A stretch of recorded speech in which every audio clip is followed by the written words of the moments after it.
Hi guys, Mikey here. Today I would like to talk about the Fujifilm X-Pro2 and the 23mm f2 lens and why I decided to go with this camera and setup in particular, because there are obviously many cameras out there that take beautiful photos, but yeah, I want to talk about why I went with this one.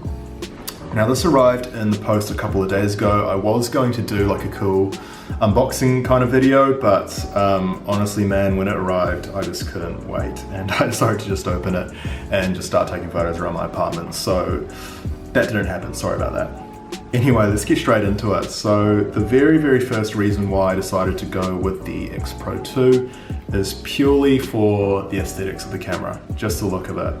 There's no question, in my mind at least, that this is a very beautiful looking camera. I love that it's all black, very stealthy.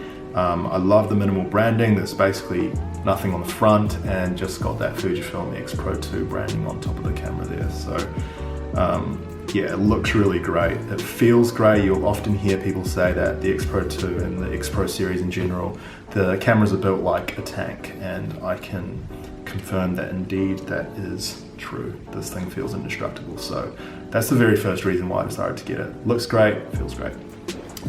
Second reason why I decided to go with the X-Pro2, which kind of ties in with the first reason, is that it makes me want to go and take photos.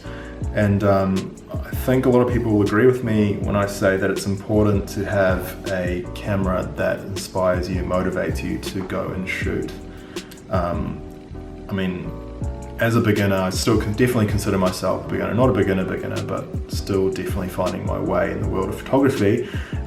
It's really important, especially at this time, to basically take as much photos as you can. So the X-Pro2 does that for me. It definitely makes me want to go out and shoot photos. So that's the second reason why I decided to go with this camera here.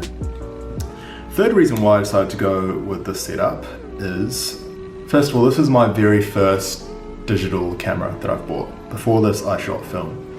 So I wanted to make that kind of transition as seamless as possible. So I wanted to find a camera that was A, very simple to use, and B, a camera where the ergonomics were kind of similar to that of a film camera, traditional film camera, so mostly manual.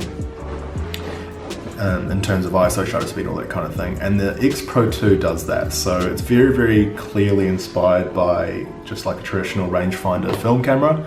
The ISO and shutter speed dials just sit at the top here, and you adjust the aperture by the aperture ring on the lens. So the three kind of main settings for a camera, ISO, shutter speed, and aperture, are all done manually. And obviously it's got the LCD screen on the back where you can set up all your settings and change all your settings and all that kind of jazz.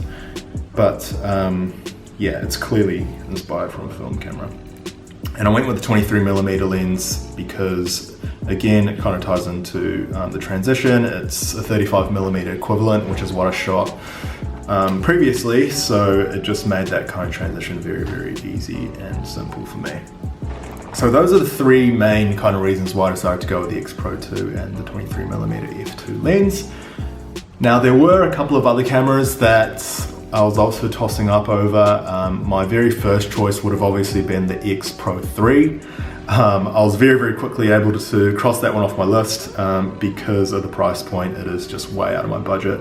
Whether I buy it new or probably secondhand as well, it just wasn't possible. So it came down to the X-Pro2 or the X-E3, which is another camera that my good friend shoots with, and he recommended that I take a look at that one. So after kind of countless YouTube videos and forums and debates online and all that kind of stuff, looking at specs, it became pretty evident that there's no kind of true winner between the two cameras. There's pros and cons to both. The X-E3 is a slightly newer camera, so it's got like the touch screen and it's a lot more compact, so very travel friendly and all that kind of stuff.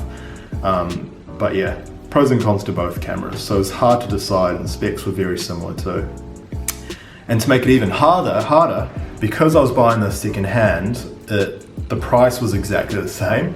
So either buying an X-E3 brand new or the X-Pro2, a very good condition X-Pro2 second hand. So It was between the two at the exact same price point, and with the specs being so similar, it just came down to the very first reason why I bought this camera, the aesthetics. I just asked myself, look man, they're both pretty similar in terms of specs, which camera do you prefer the look of? And it was a bit of a no-brainer for me, to be honest with you. I just love the look of this camera.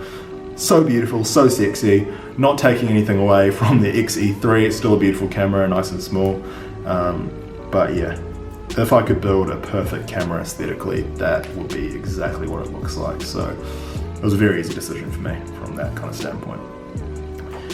So yeah, with that being said, I was able to take this outside yesterday for a short while and do some street photography, and yeah, I can tell you, it feels amazing, feels great in the hand, takes amazing photos obviously, so it's kind of everything I want in the camera that I was looking for, so really stoked with this purchase here. So if you guys or anyone out there is in the market to go for a new camera or a mirrorless camera or what have you, I've only used this once and I highly recommend it, so go on, click that buy button and go and get yourself one. Cheers.